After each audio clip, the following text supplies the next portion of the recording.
اعوذ باللہ من الشیطان الرجیم بسم اللہ الرحمن الرحیم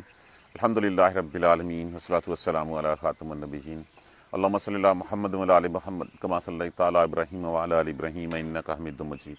اللہم بارک علی محمد وعلی آل محمد کما بارکت علی ابراہیم وعلی آل ابراہیم انک حمید مجید رب اشرح لی صدری ویسر لی امری واحلل عقدۃ من لسانی یفقہوا قولی۔ آج الحمدللہ ہم سورہ مریم کا آغاز کر رہے ہیں۔ اس سورہ کے شروع کرنے سے پہلے مکی صورت ہے، 19ویں صورت۔ اس کی وجہ تنازل جو ہے وہ ہمیں پتہ ہونی چاہیے۔ یہ بیسیکلی نبوی 590 جب کہ ہجرت ہوئی تھی، ہجرت حبشہ کے مسلمانوں کے لیے زاد راہ کے طور پہ جو ہے وہ دی گئی تھی۔ اللہ تبارک و تعالیٰ کو پتہ تھا کہ اب مسلمانوں کو جو ہے وہ یہاں سے جو ہے وہ ہجرت کرنی پڑے گی،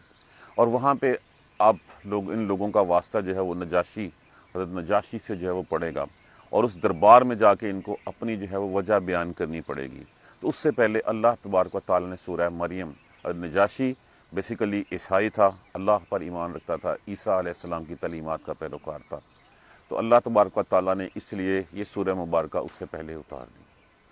سورہ مبارکہ میں ٹوٹل جو ہے وہ 98 آیات ہیں، 6 رکوع ہیں، 968 کلمات ہیں اور 3686 حروف ہیں۔ یہ مختصراً اس سورہ مبارکہ کا تعارف ہے۔ اس کے بعد میں اس کی ڈیٹیل کے اوپر جو ہے وہ جاتا ہوں کہ جب ہجرت حبشہ ہوئی ہے، ہوا یہ کہ پہلی جو ہجرت ہوئی تھی وہ تھی 11 مرد اور 4 عورتیں تھیں اس میں، اور یہ 11 مرد اور 4 عورتوں میں حضرت عثمان غنی رضی اللہ تعالیٰ عنہ اور ساتھ حضرت رقیہ رضی اللہ تعالیٰ عنہ زوجہ بیٹی بنت محمد صلی اللہ علیہ وآلہ وسلم، جن کے بارے میں آپ صلی اللہ علیہ وآلہ وسلم نے فرمایا تھا کہ ابراہیم علیہ السلام کے بعد یہ پہلا جوڑا ہے جو اللہ کی راہ میں ہجرت کے لیے نکلا ہے۔ پہلے یہ لوگ گئے، اس کے بعد پھر دوسرا قافلہ گیا، اور پھر تقریباً جو ہے وہ 83 مرد اور 11 عورتیں وہاں پہ چلے گئی۔ اب مکہ میں ایک کوحرام مچ گیا، کسی کے گھر سے کسی کی بیٹی، کسی کا داماد، کسی کا بھائی، کسی کا بھتیجا، کسی کا کوئی، ہر گھر سے کوئی نہ کوئی چلا گیا۔ اس سے پہلے آپ صلی اللہ علیہ وآلہ وسلم کی دعوت کو اتنا زیادہ وہ نہیں دیتے تھے، لیکن جب انہوں نے دیکھا کہ اسلام اس حد تک گھر میں پھیل گیا ہوا ہے کہ جس سے جو ہے وہ ہر گھر متاثر ہے، تو اس کا سدباب کیا جائے اور کوشش کی جائے کہ جو لوگ چلے گئے ہیں ہجرت حبشہ میں چلے گئے ہیں ان کو کسی طرح واپس لایا جائے۔ یہی وہ ہجرت کا واقعہ ہے جس نے حضرت عمر فاروق رضی اللہ تعالیٰ عنہ کے دل کے اوپر بھی اثر ڈالا۔ وہ بھی جب اپنی ایک عزیزہ کے ہاں گئے ہیں، وہ تیاری کر رہی تھیں، اور ان کے شوہر عامر بن ربیع رضی اللہ تعالیٰ عنہ باہر تھے، تو جا کے پوچھا عبداللہ کی ماں تیاری کر رہی ہو؟ انہوں نے کہا ہاں عمر، تم لوگوں نے ہمیں بہت ستایا ہے، اب ہم اس جگہ جا رہے ہیں جہاں پہ اللہ تبارک و تعالیٰ ہمیں جو ہے وہ آسانی فرمائے گا، اور وہاں اسلام جو ہے وہ ہمیں سیکھنے اور اس پر عمل کرنے کی ہمت اور توفیق دے گا۔ اور آپ حضرت عمر فاروق رضی اللہ تعالیٰ عنہ کا دل بھر آیا اس سے، اور آپ کچھ کہے بغیر اسلام بعد میں قبول کیا آپ نے، لیکن پہلی جو چوٹ آپ کے دل پہ لگی تھی اسی ہجرت حبشہ سے ہی لگی تھی، کیونکہ ہر گھر یہاں سے جو ہے وہ متاثر ہوا تھا۔ جب چلے گئے تو پھر اس کے بعد مکہ کے لوگوں نے بیٹھ کے فیصلہ کیا کہ ایک وفد بھیجا جائے، جو جتنے سارے، دیکھیے اگر ہمارے گھر میں سے کوئی چلا جائے، کوئی بہن، کوئی بھائی، کوئی بیٹا، کوئی چچا، کوئی تایا، ہر گھر متاثر ہو، تو پھر جاتے ہیں لوگ ان کو واپس منا کے لاتے ہیں۔ لوگ گئے، عمرو بن عاص جو بعد میں فاتح مصر بنے، بہت بڑے جرنیل اسلام کے، اس وقت تک اسلام قبول نہیں کیا تھا،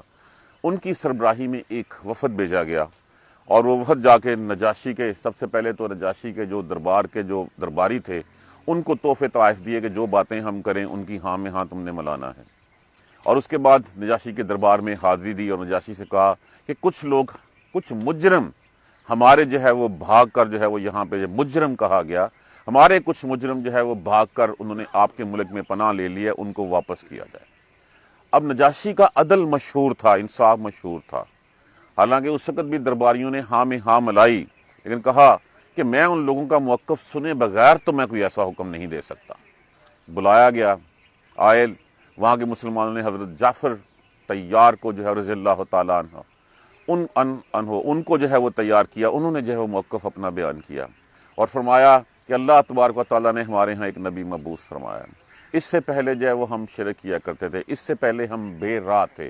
اس سے پہلے ہم بھٹک رہے تھے، اب ہم سیدھے راستے پہ چلنے پڑے ہیں، جب ہم سیدھے راستے پہ چلتے ہیں تو ان لوگوں کی طرف سے ہمارے اوپر جو ہے وہ اذیتوں کے پہاڑ توڑے جا رہے ہیں، ہمیں تنگ کیا جا رہا ہے، ہمیں ستایا جا رہا ہے، ان کے ستانے، ان کی اذیتوں کی وجہ سے ہم اپنا ملک جو ہے وہ چھوڑنے پہ مجبور ہوئے ہیں۔ تو آپ لوگ، نجاشی نے کہا ٹھیک ہے، میں تو ان کو نہیں بیچ سکتا، چلا گیا۔ اب وہ وفد جو ہے وہ بہت بری طرح مایوس ہوا، انہوں نے پھر دوبارہ جو ہے وہ سوچا، تو پھر عمرو بن عاص نے جو ہے وہ پھر کہا کہ اچھا کل دوبارہ ملتے ہیں۔ کل جا کے اس نے کہا کہ پوچھیں ان لوگوں سے، یہ تو پوچھیں کہ حضرت عیسیٰ علیہ السلام اور حضرت مریم علیہ السلام کے بارے میں ان کا موقف کیا ہے۔ ان کا خیال تھا کہ وہ کچھ جو ہے وہ اس وقت جو ہے وہ بدک جائیں گے، یہ بٹک جائیں گے، یا وہ صحیح نہیں بتا سکیں گے۔ جس وقت بلایا گیا دوبارہ اور پوچھا کہ بتاؤ کیا ہے، حضرت جعفر بن طیار نے جو ہے وہ سورہ مریم کی تلاوت شروع کر دی، اور سورہ مریم کی تلاوت کرتے جاتے تھے، اور نجاشی آنکھوں سے روتا جاتا تھا، حتیٰ کہ اس کی داڑھی آنسوں سے تر ہو گئی۔ اور عیسیٰ علیہ السلام کے بارے میں پوچھا تو کہا کہ وہ کلمات اللہ تھے، روح اللہ تھے۔ مریم علیہ السلام کا بتایا تو نجاشی نے زمین سے ایک تنکا اٹھایا اور کہا کہ جتنا تم نے کچھ بتایا حضرت عیسیٰ علیہ السلام اس سے اس تنکے برابر بھی زیادہ نہیں تھے۔ اور اس کے بعد انہوں نے نجاشی نے انکار کر دیا ان لوگوں کو واپس بھیجنے کے لیے۔ یہ مختصراً شان نزول ہے، بیک گراؤنڈ ہے کہ یہ زاد راہ کے طور پہ جو ہے یہ سورہ مبارکہ جو ہے وہ اتاری گئی تھی کہ ہجرت ہونی ہے، ہجرت میں وہاں پہ نجاشی کے دربار میں جانا پڑے گا، وہاں پہ اپنا موقف، چونکہ نجاشی عیسائی مذہب کا پیروکار تھا اس وقت، تو اس لیے اس کے لیے اس بیک گراؤنڈ کے ساتھ جو ہے وہ بتایا گیا، اور سورہ مبارکہ میں اس کا سارا تذکرہ فرمایا گیا۔ اب اس میں تھوڑا سا ہم جو ہے وہ سورہ مریم جو ہے وہ وَذْكِرْ فِي الْكِتَابِ مریم، اس کتاب مریم کا ذکر کر دیں، اسی نام کی مناسبت سے اس سورہ مبارکہ کا نام سورہ مریم رکھا گیا ہے۔ اب سورہ مریم کا اگر ہم تعارف جاننا چاہیں، حضرت عمران آپ کے والد کا نام تھا، حسنہ آپ کی والدہ کا نام تھا۔ حضرت عیسیٰ علیہ السلام آپ کے بیٹے ہیں۔ حضرت عیسیٰ علیہ السلام جو ہے وہ بن باپ کے پیدا ہوئے تھے، اور حضرت زکریہ علیہ السلام حضرت مریم علیہ السلام کے خالو تھے۔ یہاں پہ اس سورہ مبارکہ میں سورہ مریم کا تذکرہ، مریم علیہ السلام کا تذکرہ یا حضرت عیسیٰ علیہ السلام کے تذکرے سے پہلے اللہ تبارک و تعالیٰ نے یہاں پہ حضرت یحییٰ علیہ السلام کا تذکرہ فرمایا ہے، حضرت زکریہ علیہ السلام کا تذکرہ فرمایا ہے۔ زکریہ علیہ السلام جو ہے مریم علیہ السلام کے خالو تھے، اور آپ کی پرورش کا ذمہ حضرت زکریہ علیہ السلام کے پاس تھا۔ حضرت زکریہ علیہ السلام بیسیکلی حضرت ہارون علیہ السلام کے خاندان سے تعلق رکھتے تھے۔ جس وقت فلسطین کے اوپر بنی اسرائیل نے مصر سے آ کے پھر مکمل قبضہ کر لیا تھا، تو اس کے بعد جو ان کے 12 قبیلے تھے، ان 12 قبیلوں میں سے جو بنی لاوی قبیلہ تھا، وہ بنی لاوی قبیلہ ان کی وہ جو مقدس جگہ تھی وہاں پہ بخور جلانے کے لیے اور ان کی تقدیس کا کام کیا کرتا تھا، تو اس قبیلے کا ایک نام تھا، پھر آگے خاندان تھا ابیہ خاندان کے سربراہ جو ہے وہ حضرت زکریہ علیہ السلام تھے۔ جن حصوں میں جانے کی اس مقدس میں اجازت ان کو ہوتی تھی بخور جلانے کی اور تقدیس کا کام کرنے کی، وہ خاندان کے کسی اور کو جو ہے وہ حاصل نہیں تھی۔ خاندان کے جو باقی لوگ تھے وہ صرف صحن میں جھاڑ پونچھ کا جو ہے وہ کام کیا کرتے تھے، کیونکہ ان کی کفالت ان کے ذمے تھی۔ اور پھر اللہ تبارک و تعالیٰ نے یحییٰ علیہ السلام کا تذکرہ اس میں فرمایا۔ یحییٰ علیہ السلام کی پیدائش بھی ایک بہت بڑا معجزہ ہے۔ یہاں پہ تو جو ہے وہ بن باپ کے تھا، اور یہاں پہ یہ اس وقت بیٹا عطا کیا گیا جس وقت جو ہے وہ بال جو ہے وہ سفید ہو چکے تھے، بیوی بانجھ تھی اور کچھ نہیں تھا۔ اور پھر یہ کیسے ہوا کہ جس وقت وہ جاتے حضرت مریم علیہ السلام کے حجرے میں، کمرے میں، اور جا کے دیکھتے وہاں پہ بے موسمی طرح طرح کے پھل پڑے ہوئے ہوتے ہیں، تو ہمیشہ پوچھتے مریم یہ کہاں سے آیا؟ تو مریم علیہ السلام کہتی اللہ کے ہاں سے آیا ہے، اور اللہ جس کو چاہے بغیر حساب جو ہے وہ دینے والا ہے۔ تو جب یہ بغیر حساب آتا ہوا دیکھتے تو ایک دن جو ہے وہ دل میں آئی اور اللہ سے چپکے سے ندا کی، خفیہ انداز میں جو ہے وہ اللہ سے دعا کی، یا اللہ اگر تم مریم کو دے سکتا ہے تو مجھے اس بڑھاپے میں اولاد کیوں نہیں دے سکتا؟ میری بیوی بانجھ ہے، میرا سر جو ہے وہ سفید ہو چکا ہے، ہڈیاں میری کمزور ہیں، عمر کے اس حصے میں ہوں، تو تیرے ہاں تو کوئی کمی نہیں ہے۔ اور اللہ تبارک و تعالیٰ نے پھر آپ کو جو حضرت یحییٰ علیہ السلام کی شکل میں جو ہے وہ بیٹا عطا فرمایا۔ اور حضرت یحییٰ کا نام بھی یہ واحد نام ہے جو اللہ تبارک و تعالیٰ نے جو ہے وہ خود تجویز کیا، اور نام جو ہے بتا دیا کہ یحییٰ نام کا اس سے پہلے کوئی مرد جو ہے کوئی فرد جو ہے وہ اس دنیا میں نہیں ہے۔ یہ مختصراً تعارف ہے اس سورہ مبارکہ کا۔ اب آ جائیں اس سورہ مبارکہ کے ہم پڑھنے کے لیے۔